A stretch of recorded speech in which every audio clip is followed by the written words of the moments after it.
Allez, bonjour Ndeko Margot, na profité pour présenter ma sincère condoléance dans mon amboka Jérôme. Le tout monde est Kinshasa Bopeto to bandanan. Différence exacte entre Kinshasa Bosoto na Kinshasa Bopeto. Pour tout le monde soka bandal on resara bongo. Atoza notable la bandal bobi ke na kita tiano sangwa lobinza babota ma la bandal yeso kita a. Comprendre te on ko taboka pas bois qui ne pas bi bandal séparé. Na foule. Oui, c'est vrai que Bandal c'est Paris, ndenge boyebi, ndenge mokonzambo kapa lobi a confirmé yango. Mais tolingi Bandal yango za la kaka Paris à malobate, za la Paris à sloganté. Tolingi Bandal opération oyo mwana mboka Gentil Ngobila a lancé Kinshasa Bopeto et c'est limité car na Bandal té. Et puis ezala kaka slogan té ndenge ba mesana ko yebisa peuple lelo ba lobby ba salité tolingi za la matérialiser parce que tant to bandaye ko tanga na école primaire babandai ko cours moko ezala ki a des fois banda ko traduire on a lingala banda ko ba hygiène hein Bopeto pe bokolongo no banzoto donc pour être en bonne santé il faut être propre donc Bopeto wana eutaka na nous place donc dans ndako na yo faut la propre bino basi basani tout ça là ba ménage quand ninga za ka liboso ndako na yo balabala donc Bopeto wana ndoko memango place musa na yo eko benga yo donc tolingi slogan wana programme wana ezala slogan te ezala vraiment matérialisé ndenge to yebi biso nyonso ke banda leza miroir ya ville de Kinshasa banda leza la capitale administrative et politique à Kinshasa. Fatia a confirmé que Bandal c'est Paris. Au moment où il a lancé opération à Kin Bopeto na Bandalunga. Bon, ndenge binomo olobi balinga tenza mazanda loi.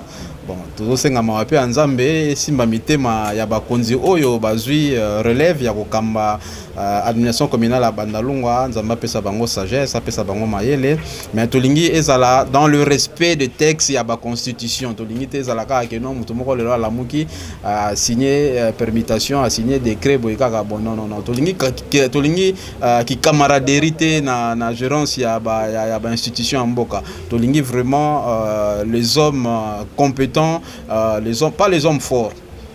Nous voudrons des institutions très fortes, des hommes compétents. Pour ça, il y a ça. Donc, parce que politique est comme la caverne d'Ali Baba. Donc, Mututu Alinga se servir dans la politique pour s'enrichir. Mututu Alinga dans la politique. Mais moi, je pense que c'est pas ça. Donc, il faut gérer l'institution dans la camaraderie. Il faut gérer l'institution dans le sens il y a patriotisme, dans le sens il y a Kolinga Moka. Donc, voilà pour l'Angaï. En tout cas, le président Fatia Zalaki, bienvenue. C'est vrai que dans noté, on est à vie personnelle, l'Angaï a engagé Karangaï. Dans noté, point moko, pas bien parce que organisation il y a lancement qui est pas bien organisé hein, il faut le dire hein, parce que Tolobi a vision en chef de l'État nous non attaquer dans lobby organisation parce que organisation Toloba qui on a na premier citoyen il y a commune ya Bandalungwa que je salue et je remercie na nenga pesinga ba honneur ba valeur étant monsieur Bandal il y a cause na podium lelo. Mais na entretien na biso na yebisa ki na apprécier qui parce que na apprécier qui misala na ye tanga ye abandi misala na ye au vu à tout le monde bana Bandalunga ba sepela ki yango nazwa ki contact na ye entretien na ye na entretien na ngai na ye na yebisa ki boye na yebisi soki musala ezali malamu na mandat na yo na robeta maboko pe to ko accompagner yango parce que biso toza na kaka ngai personnellement naza pour na ko défendre ba valeur à bana Bandalunga parce que Bandalunga a perdu toutes ses valeurs. Bandalunga za sous na image wa za ki nangote Bandalunga comme référence ya ba voyou Bandalunga comme référence ya ba kuluna Bandalunga comme référence ya ambiance yango toloba ki bon nga na kozala wana on va défendre les valeurs ndaloises et tokotika ba monyonso o eza ko cadrer na bien-être ya bana Bandalunga te on va s'organiser pour na ko supprimer yango pour na makambo wana ezala lisusu te na bisa ki bourgmestre c'est pas mabe kozala toko critiquer et puis toko apporter ba proposition oyo ko pesa solution pour l'intérêt ka bana Bandalunga donc ndenga lobaki nanga tozala ba homme politique te mais tozala ba homme d'état par rapport à makambo pe ton le lobby respect à texte il faut izala moi mboka Edimaziku to moni était collectif de gouverneurs du FCC oyoka tant que baza gouverneur du FCC batele meli moi mboka excellence Gilbert Kankonde vis-à-vis à arrêté oyo abimisa ki atelemeli mwana mboka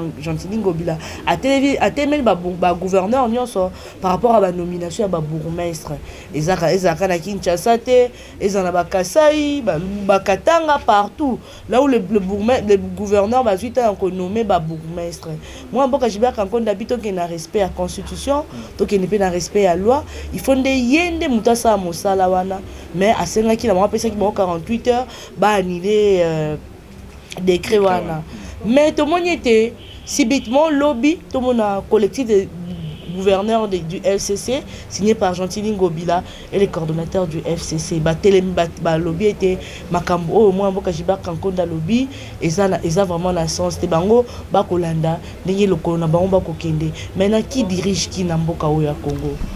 Bon, les loups ne se mangent pas entre eux. Gilbert Kakonde na collectif ya ba gouverneur ya FCC baza bango na bango. Donc eloko tozo boya na mboka oyo continuité ya système moko boye. Hein? Moi je pense qu'il faut revenir encore en arrière. Président Fatia Lobaki déboulonnement. Moi je pense que déboulonnement et c'est matérialisé. Alors tozo continuer kaka. Donc FCC mboka oyo za FCCT. Il y a des valeurs très compétentes pour nous diriger. Moi, je pense qu'il doit absolument avoir une relève de la classe politique. Parce que, soyons francs et sincères, la classe politique est menacée. Ils sont menacés parce que les sources honorables. Parce qu'ils ne défendent plus l'intérêt général, ils ne défendent plus l'intérêt républicain. Comment défendre l'intérêt na bango, comment sauvegarder, protéger, poster na bango, misala na bango. Donc, moi, je pense. FCC, FCC, il faut qu'on ait un respect à ba texte, hein, parce que tous nous sommes couverts par la loi, texte, il y a institution. Donc il faut pas respecter, c'est comme ça qu'on va avancer. Mais ceux qui vont ça dans les vagues, décision, décision, je pense que parce que moi je pense que tout ça là, il y a quelque chose qui se cache derrière. Bazolinga ba embrayé mandat chef de l'État. Donc Bazolinga Fati a ça la mandat moko excellente, mais je pense ce sont des antivaleurs au biso toko bundi sabango. Donc on va pas les laisser faire. Mboka oeza bangote, mboka oeza FCCT, mboka oeza ya clan moko ya ba individualité où il faut pas banda ko gérer tout un peuple. Donc toko meka hotel mais la bango biso toza nga personnellement na ba vaillant combattant nyonso oyo bandimi ko défendre ba valeurs républicaines toza eloko zo couvrir biso kaka constitution. Donc on va utiliser les moyens nécessaires et constitutionnels pour barrer la route à ce système. Tolingi système où ils ont sous-souté. Système où ça doit être supprimé. Ça doit être supprimé. Donc système, donc c'est la continuité de Kabila. Alors nous ne voulons plus ça. Tolingi Congo ya sika, tolingi ba valeur ya texte ezala respecté, tolingi Congo a retrouvé ba valeur na ya, retrouvé bananaye parce que il y a des compétences dans mboka oyo. Ah on a tout le monde bana ba auto défendre, mais bana on a ba okende wapi. Parce que ceux qui ba employer ça, ceux qui bino bolingi kaka, mais il faut pas yoka sono lingi kako sala, lingi kako za la ministre, lingi kako za la député, alors que na mandat na yo ba pesa ki yo bilan na yo eza kao. Bilan est vraiment négatif au salut de alors quand ces gens-là reviennent encore aux affaires républicaines, il faut pas que Sony a au la mboka, il faut pas que Sony a robé ta politique parce que quand ils viennent, ils parlent plus de la politique, ils parlent de l'économie. Économie ba komo mabumuna bango, basina bango, banana bango, tout ça là ba komo tonga ba cimetière pour basambela ka bibemba ba to ba kufa ka mikolon so bango bazo ka mbongo ale. Muto akufi tibo kundie o tsheli bulu $6,000. Donc c'est des choses que l'État il faut avoir en considération. C'est des choses que l'État il faut avoir contrôle ya makamboana. Donc batouana bakoko zonga souté aux affaires républicaines parce qu'ils ont très très mal géré les institutions. Donc institution cause à la gérer na ba délinquants politiques té. Donc il peut zonga moké to moniete mokonza mboka Félix Tshisekedi Tshilombo a outiko lancé campagne à lutte contre la pauvreté.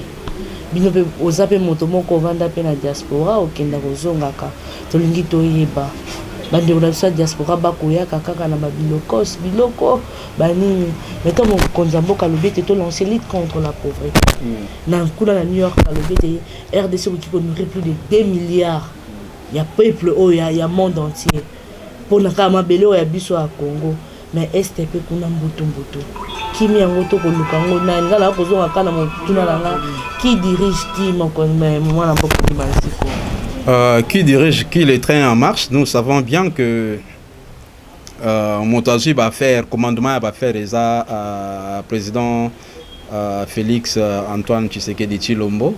Il y a au contrôle puis au commandement il y a faire. Mais moi je pense que nous avons des ressources où pour nourrir millions de la population n'est président Lobaki na discours naie. Nous avons toutes ces ressources. Maintenant, qu'est-ce qu'il faut faire? Il faut valoriser ces ressources parce que banamboka bazana posa ya nini? Banamboka bazana posa ya kimia parce que sokoza na kimia quand il y a la paix, tout le monde est d'accord. Et le ventre affamé n'a point d'oreille. Ce qui libumweza na nzala yoka te. Alors pour libumwe yoka il faut nini? Ba ressources wana ezala valoriser, ba attribuer ba responsabilité na jeunesse, ba attribuer ba responsabilité na bato oyo bazana posa ya kosala misala ya ko transformer. Par exemple, je vais dire neti na Congo awa.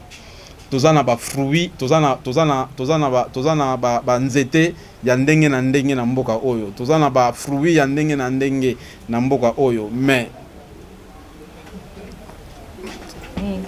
tozana ba fruits ya ndenge na mboka oyo. Mais tozana usine ya transformation à jus de fruits. Donc c'est des choses où il faut tout mettre en valeur de façon que biso moko to banda ko produire ba jus de fruits. Donc on peut valoriser nos ressources et par là nous on a peut-être qualité ya quotidien ya peuple comme y améliorer. C'est ce que le peuple demande. À mon avis, la qualité ya quotidien na peuple azola. Donc kolia kuto eza la moyenne 0. Et ça la sous na mito abatute. Donc kolia et comme pour na ba congolais en dernière position. Donc la bonne santé, couverture maladie pour na batu nyonso, transport en commun. Le lot toujours mon ba tracasserie, la transport eza sous mala muté. Alors tracasserie eza bozo senga batu contrôle technique. Na contrôle technique wana so bokangi mutu ko kena ngona bureau na yo zo papier, voiture côté na contrôle technique té. Alors tracasserie wana est-ce que wana bozo rendre peuple service, bozo rendre peuple service. Alors pour améliorer, il faut d'abord commencer à améliorer transport en commun ou alors botonga ba métro, mais le to wana volontaire botonga ba métro té. Alors bon ça la transport en commun et ça la bien et on les a pour réduire souffrance il y a peuple donc ils en a cadre et amélioration en qualité à peuple donc ce peuple azolia malade mazola la malade en bonne santé couverture à santé n'a assurée je pense qu'il y aura plus de problèmes donc on a zone côté à santé le président a lutte contre la pauvreté parce que ça fait partie aussi de la bonne santé. De l'autre côté, la mortalité est très élevée par rapport à la souffrance. Donc, la pauvreté. La natalité est très élevée par rapport à la pauvreté. La pauvreté est une distraction abusive. Donc, il y a une asala bondumba, il y a une amela masanga parce que ce qui est ameli masanga, langwa kena bondumba, aboti, toi natalité, naissance indésirable et mati. Donc, bana bazoko la bana bazobotama. Il y a délinquance très élevée. Pour la nini misale ezate qualité à malamu ezate donc mon téléphone qui ne koyiba ça la ki j'encourage pas ça je condamne ça fermement mais sikoyo qu'est-ce qu'on veut donc il faut rendre cette population utile il faut rendre cette jeunesse utile dans la société il faut qu'on puisse avoir des moyens qu'on responsabiliser azala utile mais ce qui sikoyo to responsabiliser à partir à quoi à partir à ba ressources auto dans lango donc moi je pense que qualité à quotidien à peuple ça en première position. Et aussi, dans le point l'État, il faut avoir contrôle, il y a corps médicaux, c'est-à-dire médecins, infirmiers. Les lots infirmiers, médecins, comme ils sont dans l'hôpital Moro, hôpital général, il y a référence, mais aux ans, zonzing na yone comme bengango bango moko na banzonzing na yo na ba cabinet na yo tant mususu misatu o yaka na bureau tali malade 3 minutes 4 minutes aller au préféré ko traiter ba o baza kuna donc ba o bazali awa ba kufa na bango baza na bango tinate alors que nous l'état il faut jouer contrôle wana donc soko ozo sala na institution hôpital ya l'état aux médecins aux infirmiers zala na musala moko sikoyo pona ko arriver na stade wana qu'est-ce qu'il faut faire il faut améliorer les conditions de ces corps médicaux ko pesa bango ba moyens nyonso nécessaires oyo ko pesa ye posa abiki sa malade oyo ko pesa ye posa parce que tout le monde na ba mboka mususu soki malade aye eloko liboso basalaka il faut sauver moto il faut sauver l'âme donc avant que tu ba tout na kombo na il faut ba biki sa nanu moto wana mais biso awa donc sokoye bazo tuna mbongo so mbongo ezate simisa téléphone so mbongo ezate simisa soki nini donc on peut pas vivre dans un pays comme ça, on peut pas vivre. Donc l'état il faut supprimer éducation culture oyo ya kozala na ba polyclinique ba nini osala ka place moko za na polyclinique. Non, il faut l'état télémelango soka télémelango te to ya mortalité kozala kaka très élevé, on va continuer à compter les morts dans nos placards parce que bazo prendre vie à Batou au sérieux. Par rapport au qui ne peut m'osicate nous tomoni FMI tu copie ça sur 5 milliards. Moi je dis maziko 5 milliards en weza pour Congo qui est liboso to zonga sima. Pour moi je vais pas comprendre tout ce que expliquer sur ton canaliste en Congo. Oui, qu'on soit 5 milliards au FMI si ça m'a bête mais il faut préparer le peuple, il faut voyer bisa peuple toujours 5 milliards awa pour na misala boye 5 milliards awa to kozongi sango na délai ya boye ezate que to 5 milliards pour to koma na nyongo to ko kozongi sali susute donc 5 milliards wana il faut servir l'intérêt à peuple donc c'est ça donc ça peut parmi vision chef de l'état n'enga le lutter contre la pauvreté donc il faut transparence ezala so transparence ezate donc mboka yekene liboso te quand on a 5 milliards comme ça oui to c'est petit to 5 milliards par rapport à diplomatie à président Fachi. Maintenant il faut préparer le peuple, il faut expliquer au peuple que voilà to 5 milliards et ko servir biso na branche boye intérêt à au moins budget à l'état comme il contrôlait budget à l'état transparence donc c'est ça, c'est le plus important ça la transparence communication na peuple ya malamu je pense qu'il y aura pas de problème.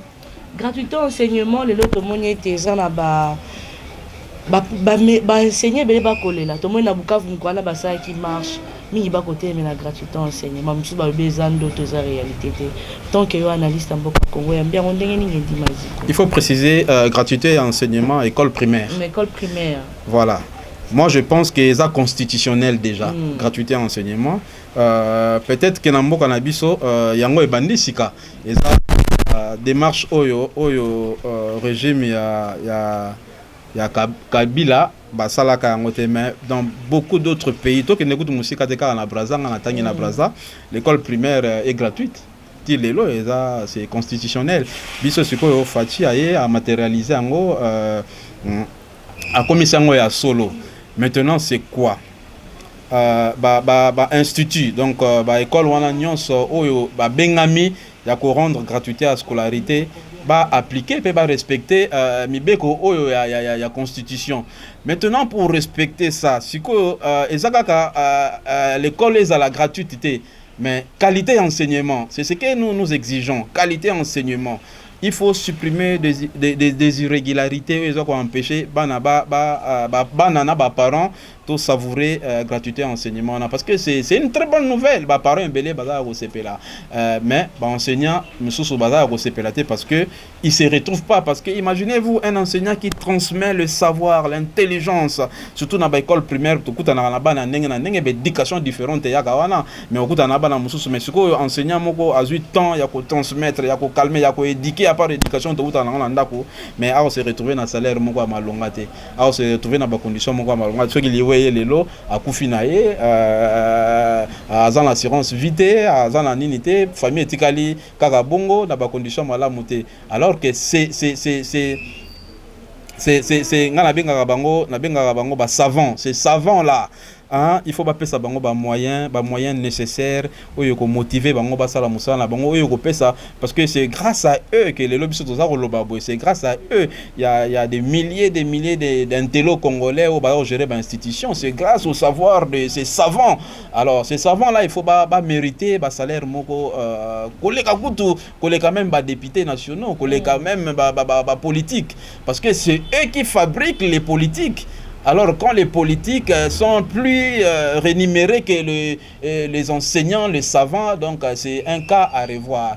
Donc moi je pense que il faut régulariser un peu, réglementer, que tout n'a pas de quoi au bazar au grévé, qu'est-ce qu'ils revendiquent, qu'est-ce qu'ils veulent, et puis kozong sabango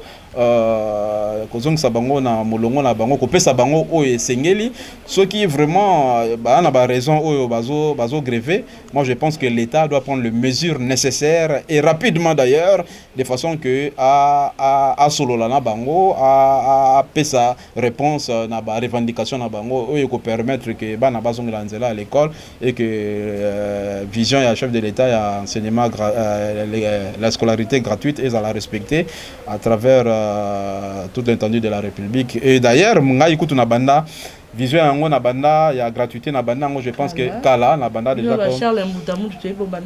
ouais na banda déjà ko soutenir bana kala. J'ai toujours travaillé sur le plan éducatif de façon que Congo parce que Congo toza na ba ressources ebelé ba to na ba to mamaye lebelé.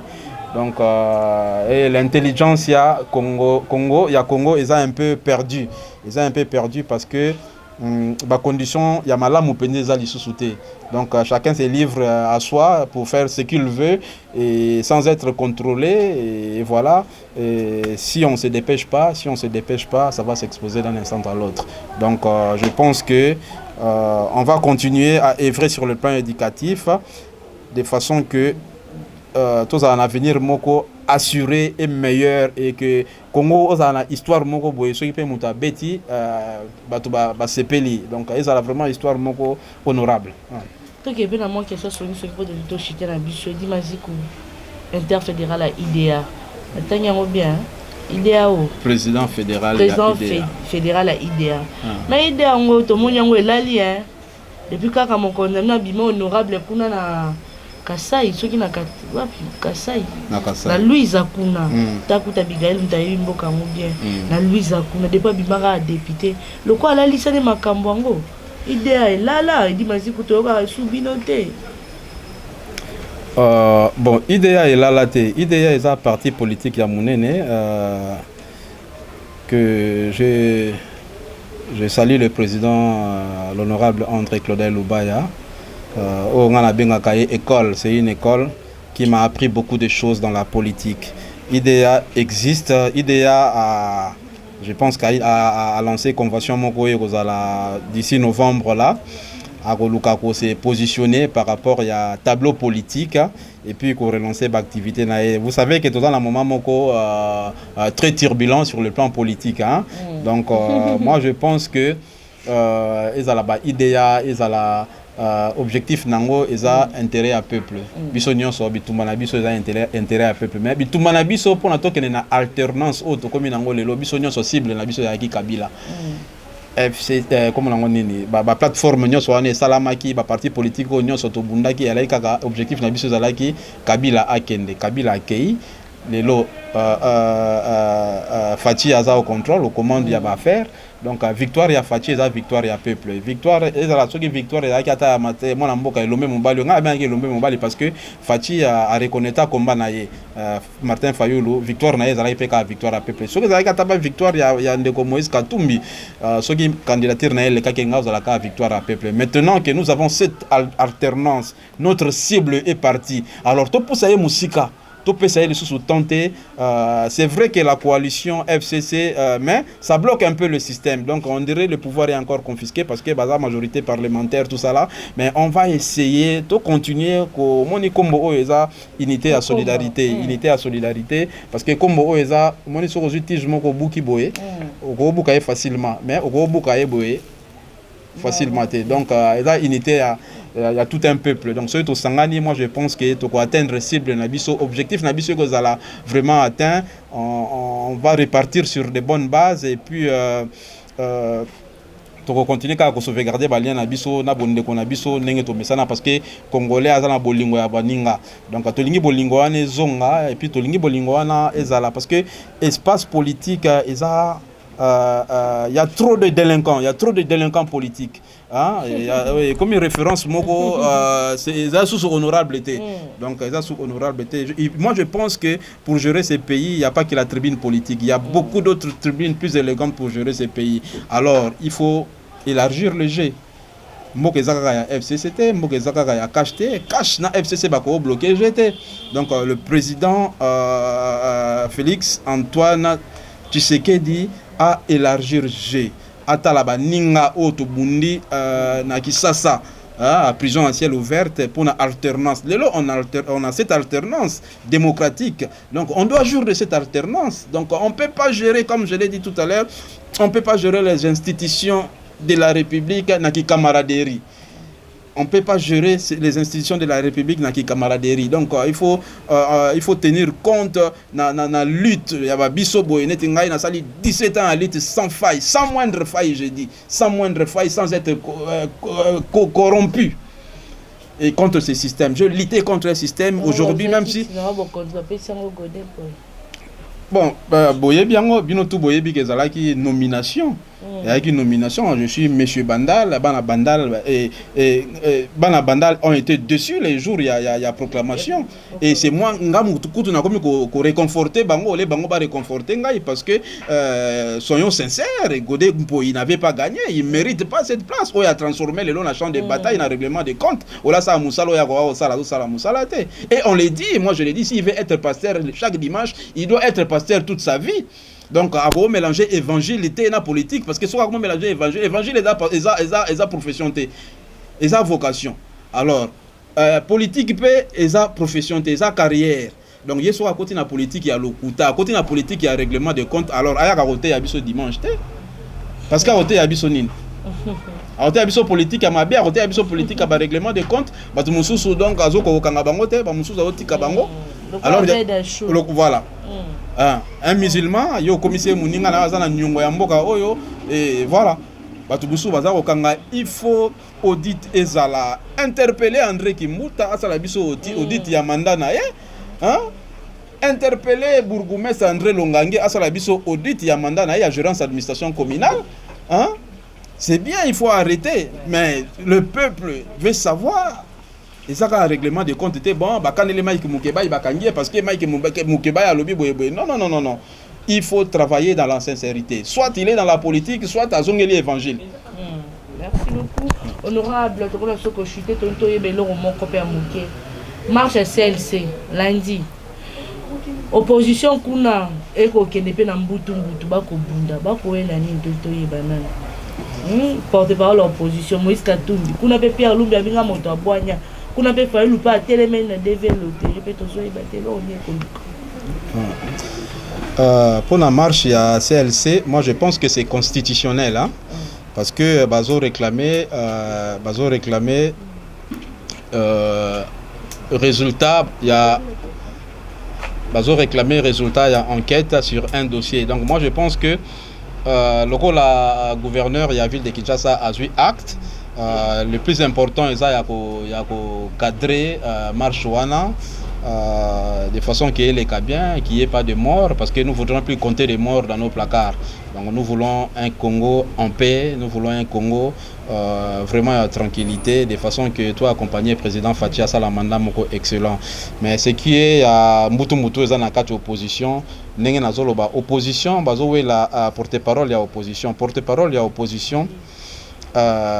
Opposition en bino bozoloba na majorité présidentielle ezaka état d'esprit, hein. Moi je pense que ça état d'esprit siko muto akoya akozala porte-parole de opposition à défendre ba valeur ya nini ya classe moko kaka ya ba congolais to ya ba congolais nyonso. Moi je pense que ce kazoya pona ko défendre ba valeur ya ba congolais nyonso, il y a pas de problème. Donc c'est constitutionnel, on va statuer ba pona o aza apona mi penda pona ko lobela opposition et couper ça y place wana. Donc il y a beaucoup c'est ils appellent Kamboya terrain, hein, c'est le terrain qui parle. Misusu bazalaki awate, bazalaki na ba exil, réalité à terrain, ba bosana ki ngoma muke. Alors que ba misusu tozalaki sur le terrain, to bundi, to yebi réalité à terrain, to yebi qu'est-ce qu'il faut faire, qu'est-ce qu'il faut dire, puisque opposition ko za la kaka wana te pona koloba non, fachindo ki mutu boye mutu mabe asali boye. Non, opposition ezali wana pe pona ko betela maboko. Soki to moni neti ka ya gratuité à scolarité, c'est ya ko encourager, on encourage lancement à Kinbo Peto, on encourage. Mais ceux qui place mabe ezali opposition à quoi apporter ba contre-proposition, ba proposition pour la solution de façon que ba même mboka liboso. Donc opposition azana pour na ko critiquer, pour na ko apporter ba proposition, ba contre-proposition, mais opposition azaka pour na ko fingate, azaka pour na nzelate et puis to senga pe bande kwa IDPS bazana pouvoir, IDPS bazala discipliner, ezaka kate que non soki basali boye non bokiti na nzela, non moto epeli non. IDPS il faut ko banda lelo abanda ko loba politique. Je pense que les combattants est belé, dévier idéologie. Dévier idéologie a fait Etienne Tshisekedi de paix à son âme. Idéologie wana et cause à la dévier et cause à la supprimer. Donc il faut pas zonga na idéologie wana. il faut pas jouer en idéologie, respect à l'idéologie pour respecter la mémoire a fait Etienne Tshisekedi. Donc je pense que le pouvoir ne doit pas tout le temps descendre dans la rue parce que baza contenté salami boy. Donc je pense qu'il est nécessaire de créer encore une école politique de façon que qu'on enseigner batouana bandekwana IDPS ngala benga bango ba vaillant combattant. C'est vaillant combattant de l'IDPS qu'on enseigner moi idéologie moko boye nini toko ko accompagner pouvoir ya chef Fachi. En fait, bonjour papa. Bonjour moi Namboka. Papi Mbayo na lundi on a outil pour la nanayo. En fait, na comprenant à dire genre moi on a général ou ça va vraiment. Mutuali bosso a retourné sur une milo. Sur bati ba sengi ba pesa une place où ça est la moka. On sait la place ni le domaine. Et puis dans le domaine où on a et l'autre on est au deux concret parce que ceux qui les peut-être pas au yoka. Vous allez peut-être montrer deux références pour te dire que si on a de la matière, c'est grâce à nos juristes. Des questions. Merci beaucoup, mon Amboka. Comment on a Papi Mbayo, Lingala facile. Motuna na yo eza moins kilo, mais ils appellent la motu ya makasi parce que, na tout à l'heure, ils ont la tribune politique pour servir Mboko. Il y a beaucoup de tribunes plus élégantes pour servir Mboko. On a moins expérience. Je suis dans l'humanitaire, ça va faire 19 ans que j'ai nazongaka toujours na posa ya peuple natala la place Bosenge Zali Nzambe merci à pesinga mutema wana ya kokene passe ya ba o bazangi. Donc je suis dans ce service et j'ai eu cette grâce de faire un peu le tour du monde. Nayebi préoccupation ya bande konabiso o bazali banda. Bazo souffrir. Par exemple, on a Kamoko ya doléance que je suis en train de travailler sur ça, sur la population, la communauté congolaise au bazo fana na Mauritanie. La communauté est en danger parce que le chargé d'affaires au Yazako assuré affaires courantes en ce moment en Mauritanie n'est pas en communication avec cette population.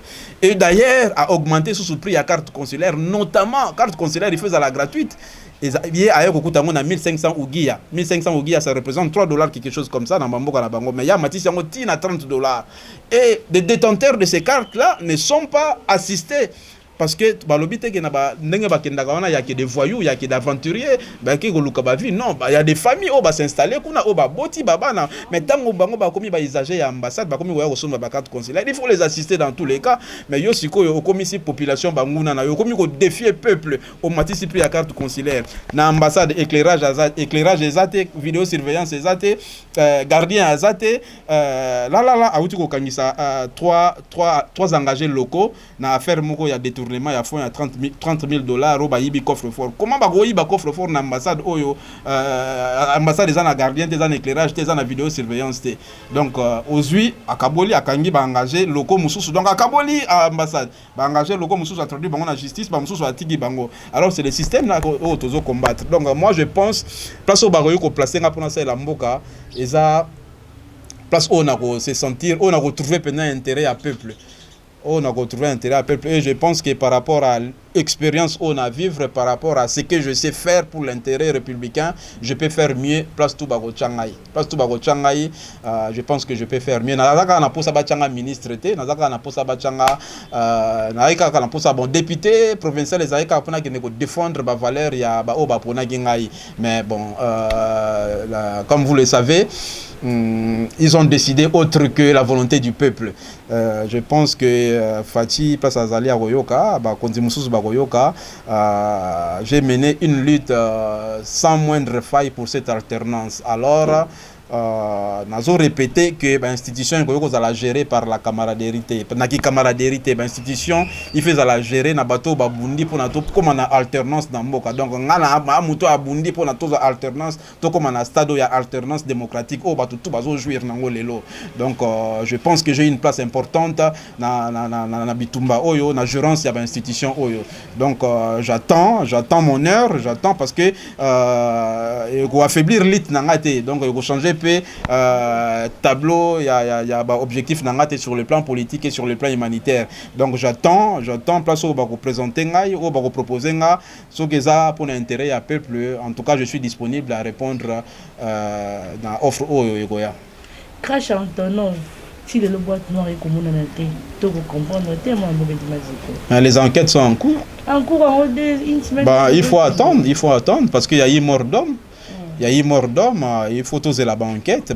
Il faut établir la cause, la responsabilité. C'est en ce moment que ceux qui vraiment ils ont crash moko naturel, donc on s'incline à la volonté de Dieu. Mais ceux qui ont crash ils ont qui préparé ou bien monter dans la classe moko batou, je pense que c'est à ce stade il faut condamner les auteurs. Mais à un moment où tu peux condamner, tu peux accuser mutu moko tenir bazo spéculer ou non, Kabila, FCC Mbemba tout ça là. Donc en ce moment tu peux condamner mutu parce que les enquêtes nous comme dans le stade final il y a enquête donc enquête ne mutu peut sa biso ba cause na ba responsabilité il y a crash voilà. Donc pour l'instant il y a pas de commentaire à faire là-dessus, tous là ba résultat à l'enquête. Merci beaucoup Balaso dit masiko le basuka balanjo ba kolando maloba suka ezaka pour na leloté parce que maloba suka ezaka soki moto ah oui mais moi je pense que pour na lelo na kosenga kaka kimia na mabota nyonso na bandeko o baza na est lokola ndeko mwana mboka Fati a renforcer ba unité kuna pona ko pesa bana mboka wana kimia na tourner ba penser dans mingi pa bandeko wana baza na est nzambe ya mfumu kimbangu akanisa bango nzambe ya mfumu kimbangu penza mema kimia pa na bango nzambe ya ba nzengele nkanu ba ancêtre décideur ayoka kolela peuple congolais. Congo ezala et comme appenda paradis terrestre pour les Congolais et comme le sous paradis terrestre était pour na ba étranger. Donc ba oyo bandimi ko sala ba oyo bandimi ko rendre ko zalamba ba umbo ya peuple ninge président Fatia Gutolo bana lancement ya Kinbo Peto bazala solo ba umbo ya peuple basala la kaka peuple nzambe ya mfumu kimbangu nzambe ya banzengele nkanu apesa bango sagesse apesa bango mayele ya kokamba mboka oyo bino pe bato ya presse nzambe apesa bino makasi a révéler bino des choses cachées des choses nouvelles pour na bosa la ka musa la bino donc bosa la ba fanatique te ya système moko to ya mutu moko donc bino bosa na bino au milieu ya village to continuer kokamba mboka to continuer ko défendre mboka na bolingo. Je pense que dans les jours qui viennent, je vais avoir beaucoup de choses à dire sur mon avenir politique d'ailleurs et puis na objectif na biso na cadre humanitaire donc na roeb sabino na momango et puis nazo saluer courage à bande nyonso baza tout autour na ngao ba ko soutenir ngai. C'est vrai qu'on est en train de traverser un moment de turbulence to senga kaka mawanza nzambe mutako orienter biso na tout ce que nous voudrons faire et je continue à saluer les vaillants combattants au babundi pour l'alternance na mboka oyo ezaba libande ezaba o bazali na Kinshasa. Donc mbote na bino bandeko nyonso passe bazali kimi nzambe ya mfumu kimbangu kimi nzambe ya banzengele nkanu nzambe ya mvuluzi ya tata mfumu kimbangu ezali ko na bino bandeko nyonso babungisi bandeko na bango nzambe a assister bino a fortifier bino na puissance ya liloba na ye ndeko kati Kayen passe ozali na présenter au sincère condoléances le message on a joué pour la disparition à moi et tout ça qui nga makasi c'est un moment très douloureux qu'on est en train de traverser na bandeko nyonso ya Guadolite ya Ubangi na rejoindre bino na mawana bino de façon que toka bola mawao ensemble tous les ensemble donc nzambe vraiment azwa lokumu na moment où ezaki moment esengo et aki jour monene pour na bandala et nous voudrions un Congo comme ça, un Congo solidaire, un Congo nouveau, un Congo vraiment à niveau ya Congo. Merci beaucoup. Merci. Balandi à Congo live on a beaucoup de désolé qui est mon beaucoup honorable Dimazikou Oazali notable à Bandal OP alobaka pe analyste mboka Congo. Merci vraiment na bayo bolanda jeune joko la kati ya Congo live et puis quand tu fais là moi mes message de condoléances spéciales bien et Roger Louma Bambote Nayo David Olito dans de caractère Christian Chiboui depuis Suisse joyeux anniversaire Botama et là mon Gisèle Tati mère double motema prangito ina couple Kanyaka na Londres wana na moi plus la de Lausanne papi Maïbenanga papi Batia de bonhomme Nisanga pourquoi pas Michonoka maman Bibi Chonoka va nous écouter une balasima ciao.